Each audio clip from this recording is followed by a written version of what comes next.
Peter Martin and Patrick Murphy here. HfN on the road. We're down here in South Florida. It's been a week of being in the field and meeting with clients for CREF. It's always great to get out to the field and kind of confirm what you think within the four walls of the office. 100%. You know, some of the undertones that I'm catching this trip down is there's a lot of density here in southern Florida, and actually all the way up. We've been all the way up to Tampa and out to West Palm Beach, you know, this trip. And it's obvious that there's a lot of folks moving here, a lot of tower cranes up, and it's putting a lot of stress on the healthcare system. There's a lot of new hospitals being built, you know, all throughout Florida.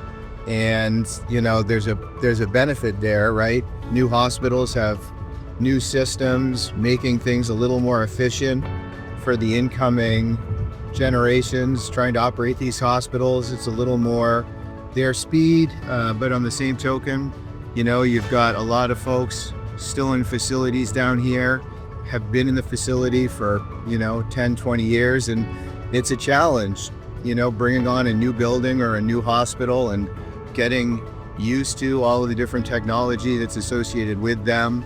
So it's funny, as we've been talking to folks down here, you know, there's been a big push to collect asset data, you know, equipment data, trying to get things digitized so they can make a more efficient data lake of information that they can use to help with coordination, help close work orders, just help in general report up, you know, through their leadership to make sure that decisions are being made. But there is no lack of activity down here, and, you know, it's going to continue to stay exciting, I think, down here in not only South Florida, but all the way up to Tampa and out east to the West Palm area. I don't know, Pete, other than, you know, seeing that folks are really trying to gather their asset data, and there's obviously a lot of new builds going on.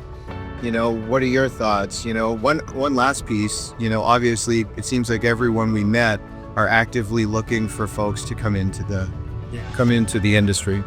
Do not underestimate the importance of technology when you're trying to recruit that next generation of facilities management professionals, and effective technology that can be used. Everybody we talk to talks about it. It's one thing to talk about it. The frustration they're running into is trying to get it implemented at the C-level. So that's kind of a tease for the upcoming HfN, but technology is so critically important. My last piece here is, when in doubt, look about. Bring in somebody from the outside to help assess where your system is. You know, there's bandwidth constraints all over the place, you know, putting out fires. Bring in somebody you trust, you know, an advisory group that you trust to help benchmark where you are and prioritize it. You know, a lot of folks are going into budget season right now. Bring somebody in so you can really understand where your deferred capital, your deferred maintenance is, and try to, you know, provide your leadership with an informed decision to make so you can kind of not miss this wave and, you know, hopefully have a successful 26. But with that, Peter and I are trying not to add to the congestion in emergency departments through our driving. So we're going to sign off, but we'll talk to you next time.